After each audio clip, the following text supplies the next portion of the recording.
Hello friends, we are studying Science and Technology Part 1, Class 9, Chapter number 3, Current Electricity.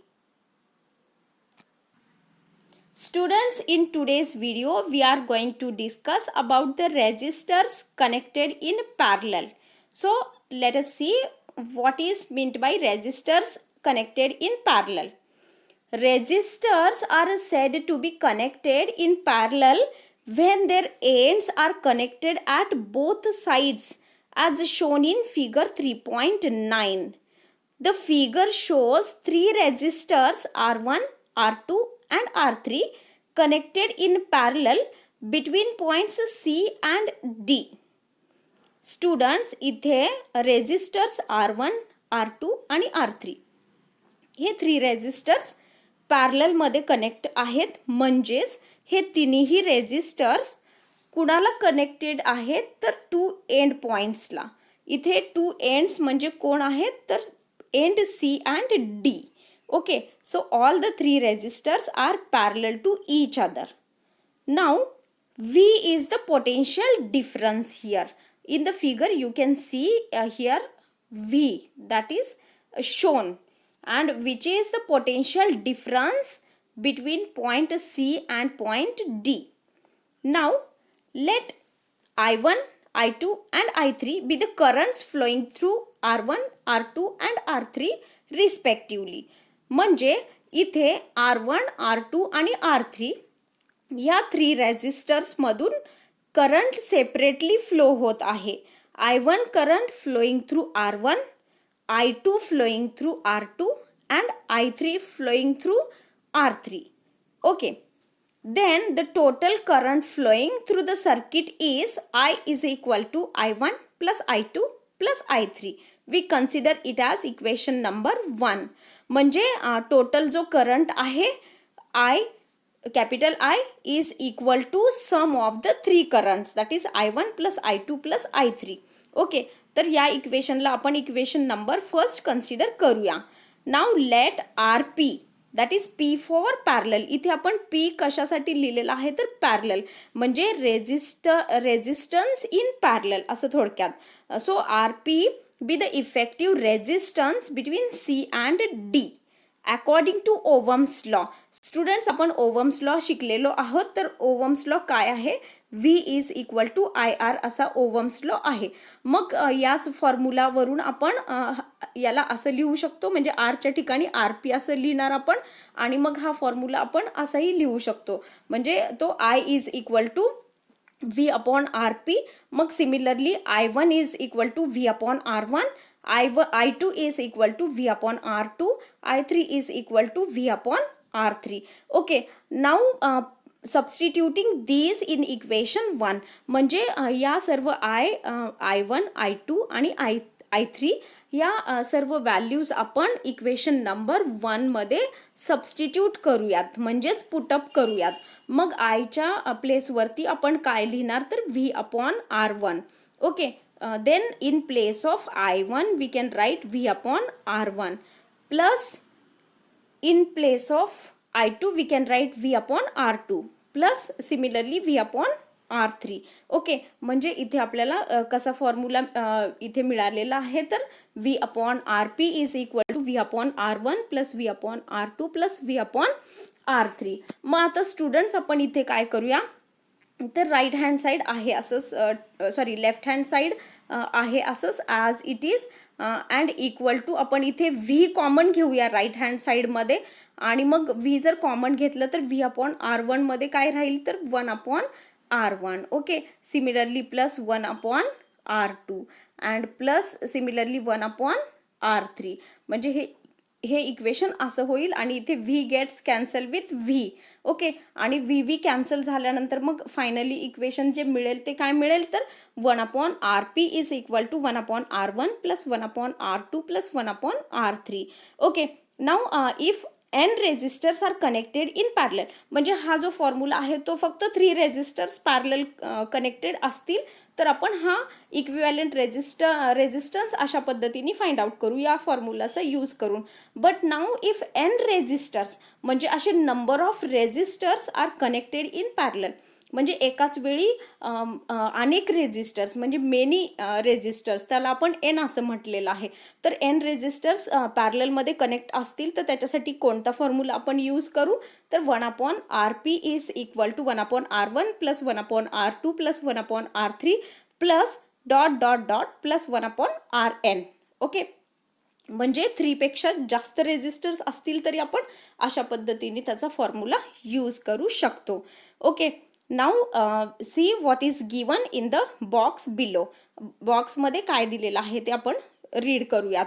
Even if any one of the several bulbs connected in parallel becomes non-functional because of some damage to its filament, the circuit does not break as the current flows through the other paths and the rest of the bulbs light up.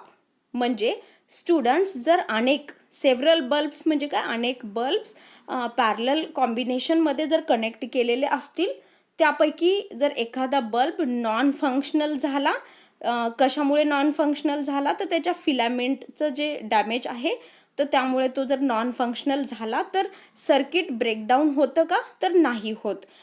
कशामुळे होत नाही, तर current flows through the other path, म्हणजे जे दुसरे bulb आहेत तर त्यांच्या मार्गांमध्ये जो करंट फ्लो होतोय त्याच्यामुळे दुसरे बल्ब ही काय होतील, लाईट अप होत राहतील. ओके, पण जे नॉन फंक्शनल आहे ते नॉन फंक्शनल राहतील, पण बाकीचे बल्ब म्हणजे सर्किट ब्रेक होईल का, तर नाही होणार. Current will flow through that circuit. Okay, now when several bulbs are connected in parallel, they emit the same amount of the light as when they are connected individually in the circuit. पहा, जर अनेक bulb एकाच वेळी parallel कॉम्बिनेशनमध्ये connect केलेले असतील तर ते same amount मध्ये लाईट अप होतात. कशापेक्षा, तर इंडिव्हिज्युअली कनेक्ट केलेल्या बल्बपेक्षा. While bulbs connected in series emit less light, म्हणजे पॅरलल कॉम्बिनेशनमध्ये ते मॅक्झिमम म्हणजे large amount of light emit करतात, म्हणजे जास्त लाईट देतात, प्रकाश जास्त देतात. आणि जर ते सिरीज कॉम्बिनेशनमध्ये कनेक्ट असतील तर ते emit less light than when connected individually. Okay, म्हणजे इंडिव्हिज्युअली जेव्हा ते कनेक्ट असतील तर तेव्हा म्हणजे इंडिव्हिज्युअली जी लाईट ते देतात त्यापेक्षा ते कमी लाईट सिरीज कॉम्बिनेशनमध्ये देतात.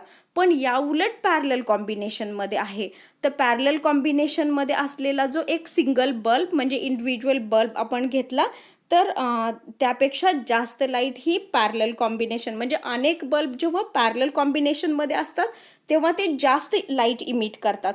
पण पॅरलल कॉम्बिनेशनमधलाच एक सिंगल बल्ब घेतला तर तो कमी लाईट इमिट करतो. ओके, पण सिरीज कॉम्बिनेशनमध्ये वेगळं आहे. सिरीज कॉम्बिनेशनमध्ये म्हणजे जेव्हा सगळे बल्ब सिरीजमध्ये जॉईन असतील तेव्हा एकत्रितपणे ते लेस लाईट देतात, पण तोच जर इंडिव्हिज्युअली आपण कन्सिडर केला तर तो मोर लाईट इमिट करतो. ओके, मग आता याच्यावरून आपण पुढे पॉईंट्स पाहूयात. Next point, if a number of resistors are connected in parallel. आता इथे पहा, if number of resistors are connected in parallel, जर असे अनेक रेजिस्टर्स पॅरललमध्ये कनेक्ट झालेले असतील तर फर्स्ट पॉईंट काय आहे, these all the points are very very important. What is the first point? The inverse of the effective resistance is equal to the sum of the inverses of individual resistances. Students, आता इथे तुम्हाला एक प्रश्न पडेल, inverse म्हणजे काय.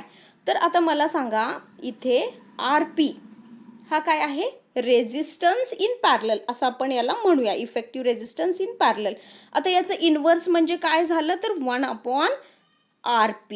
Okay, 1/RP हा काय झाला, RPचा इन्व्हर्स झाला. तसंच जर आपण R1 घेतला तर R1चा इन्व्हर्स काय, 1/R1. ओके, आणि वाईस वर्सा, म्हणजे जर तुम्हाला असं मी विचारलं की 1/R1चा इन्व्हर्स काय, तर तुम्ही R1 असं सांगणार, किंवा R1चा इन्व्हर्स काय, तर 1/R1. ओके, म्हणजे वाईस वर्सा असं दोन्हीही तुम्ही सांगू शकता. मग आता इथे फर्स्ट पॉईंट काय दिलेला आहे, the inverse of the effective resistance is equal to the sum of the inverses of individual resistances. म्हणजे हा फॉर्म्युला सांगितलेला आहे की जर इफेक्टिव्ह रेझिस्टन्स म्हणजे टोटल रेझिस्टन्स, पॅरललमधल्या रेझिस्टरचं जर टोटल रेझिस्टन्स असेल तर त्याला आपण रीड कसं करणार, 1/RP. 1/RP म्हणजेच कसं रीड करणार, the inverse of the effective resistance. It is equal to म्हणजे हा कुणाच्या इक्वल आहे, तर to the sum of, sum म्हणजे काय तर addition, sum of the inverses of individual resistances. म्हणजे थोडक्यात हा फॉर्म्युला डिस्क्राईब केला आहे फर्स्ट पॉईंटमध्ये. Now what is the second point, the current flowing through and individual resistor is proportional to the inverse of its resistance, and the total current flowing through the circuit is the same of the currents flowing through individual resistors. Students आता इथे लक्षात घ्या point काय दिला आहे, the current flowing through and individual resistor is proportional म्हणजे current जो flow होतोय तो कुणाला प्रपोर्शनल आहे, तर inverse of its resistance. Current हा रेझिस्टन्सला इनवर्स आहे म्हणजे I is inversely proportional to resistance. Okay, असं म्हणायचं आहे. अँड द टोटल करंट, आता जर टोटल करंटचा आपण विचार केला तर तो काय आहे, through the circuit is the sum म्हणजे total current that is I is equal to, formula आपण पाहिलेला आहे, I is equal to I1 plus I2 plus I3. म्हणजे हा फॉर्म्युला इथे डिस्क्राईब केलेला आहे सेकंड पॉईंटमध्ये. That is total current flowing through the circuit is the sum of the currents flowing through individual resistors. Okay, now what is the third point? The potential difference across all the resistors is the same. Potential difference has all the three resistors मधून काय आहे तर same आहे. म्हणजे V हे same आहे पण I ची व्हॅल्यू ही डिफरंट आहे. ओके, हे लक्षात ठेवा. V that is potential difference हा काय आहे, ह्या पॅरलल रेझिस्टर्समध्ये सेम आहे पण करंट हा डिफरंट आहे. Okay, then fourth point, the effective resistance of resistors connected in parallel is less than the least resistance of individual resistors. आता इथे इफेक्टिव्ह रेझिस्टन्स जर रेझिस्टर्स पॅरललमध्ये कनेक्ट असतील तर त्यांचा इफेक्टिव्ह रेझिस्टर हा काय आहे तर असतो तर लेस असतो than the list resistance of the individual resistors. म्हणजे जे इंडिव्हिज्युअल रेझिस्टर्स असतील त्याच्यामध्ये जो लिस्ट रेझिस्टन्स असणारा जो रेझिस्टर असेल त्याच्यापेक्षा सुद्धा इफेक्टिव्ह रेझिस्टन्स हा कसा असतो तर लेस असतो. Okay, and number 5, this arrangement is used to reduce the resistance in a circuit. मग ह्या अशा प्रकारचं जे सर्किट आहे म्हणजे हे जे रेझिस्टर्स पॅरलल कनेक्टेड कधी केले जातात तर अशी अरेंजमेंट कधी यूज केली जाते to reduce the resistance in a circuit. म्हणजे सर्किटमध्ये जो रेझिस्टन्स आहे तो रिड्यूस करण्यासाठी ही अरेंजमेंट केली जाते. तर हे all the 5 points are very very important. You have to keep in mind. Okay, all these 5 points. Now see solved examples of resistors in parallel are given below. Now what is the example number 1? Resistors having resistances of 15 ohm, 20 ohm, 10 ohm are connected in parallel. What is the effective resistance in the circuit? पण आता इथे काय सांगितलं की 15 ohm, 20 ohm आणि 10 ohm असे 3 resistors कशामध्ये connect केलेले आहेत तर पॅरलल कनेक्टेड आहेत सर्किटमध्ये. तर मग इफेक्टिव्ह रेझिस्टन्स काय असेल. आता इथे फॉर्म्युला आपल्याकडे आहे त्यानुसार आपण व्हॅल्यूज पुटअप करून घेऊयात.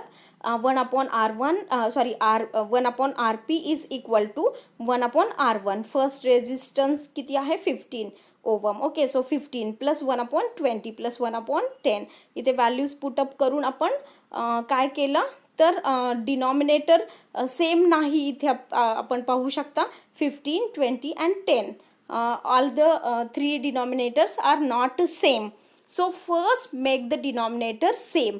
मग आता डिनॉमिनेटर सेम बनवण्यासाठी एक तर तुम्ही काय करू शकता LCM घेऊ शकता किंवा क्रॉस मल्टिप्लिकेशन हे तुम्ही मॅथमॅटिक्समध्ये शिकलेला आहात. म्हणजे ह्या तिन्ही पण फ्रॅक्शन्सचे डिनॉमिनेटर सेम करण्यासाठी. आता इथे पहा 15ला म्हणजे फर्स्ट 1/15 आहे तर आपण पाहू 15, 20 आणि 10. तर यांच्यामध्ये आपण 60 असं डिनॉमिनेटर करू शकतो. मग 15ला कितीने मल्टिप्लाय केल्यानंतर 60 येईल, तर मग 4नी मल्टिप्लाय केल्यानंतर मग तशा पद्धतीने तुम्ही कॅल्क्युलेट करा आणि मग तुम्हाला आन्सर काय मिळेल तर 13/16 सॉरी 60 13/60 अँड देअरफोर मग आता ही जी व्हॅल्यू आहे 13/60 ही कशाची व्हॅल्यू आहे 1/RPची आणि मग RP इज इक्वल टू मग 1/RP is equal to 13/60 therefore RP is equal to 60/13. So by calculation you will get 4.615 ohm. Okay, effective resistance in the circuit is 4.615 ohm, less than the list of the three. Okay, then next solved example you can see here. Three resistors having resistances of 5 ohm, 10 ohm and 30 ohm are connected in parallel and a potential difference of 12 volt is applied across them. Obtain the current flowing through the circuit and through individual resistors. म्हणजे आता students इथे तुम्हाला current flowing I find out करायचा आहे. किती आहे तो find out करू आपण. Okay, and what is the effective resistance in the circuit. म्हणजे इफेक्टिव्ह रेझिस्टन्स RPची पण व्हॅल्यू फाइंड आउट करायची आहे. तर इथे R1, R2 आणि R3च्या व्हॅल्यूज दिलेल्याच आहेत. तसंच व्होल्टेज म्हणजे potential difference 12 volt also given. Now we know formula for I1. Current find out करायचं आहे. तर करंटसाठी फॉर्म्युला काय आहे V/R1 आहे. मग याच्यामध्ये व्हॅल्यूज ठेवल्यानंतर पुटअप केल्यानंतर व्हॅल्यू काय आली आपली करंटची 2.4 amperes. Okay, similarly we find out I2, I3. Okay, and we know that total current flowing through the circuit is equal to the sum of individual resistors. Okay, sum of individual current flowing through each of the resistors. Okay, so I1 plus I2 plus I3. मग याच्यामध्ये values आपण ह्या put up केल्या 3 values. So we get total current is 4 amperes. Okay, now how to find effective resistance. आता effective रेझिस्टन्ससाठी आपल्याकडे formula आहे. याच्यामध्ये व्हॅल्यूज आपण पुटअप केल्या आणि क्रॉस मल्टिप्लिकेशन किंवा LCM दोन्ही रूल तुम्ही यूज करू शकता आणि मग तुमचा आन्सर काय येईल 1/3. इथे 1/RPची व्हॅल्यू 1/3. ओके, म्हणजेच RPची व्हॅल्यू 3 ओहम अशी मिळेल. Effective resistance is 3 ohm. Okay, so students in this way we have completed this chapter current electricity. You have to complete the exercise. Okay, thank you students.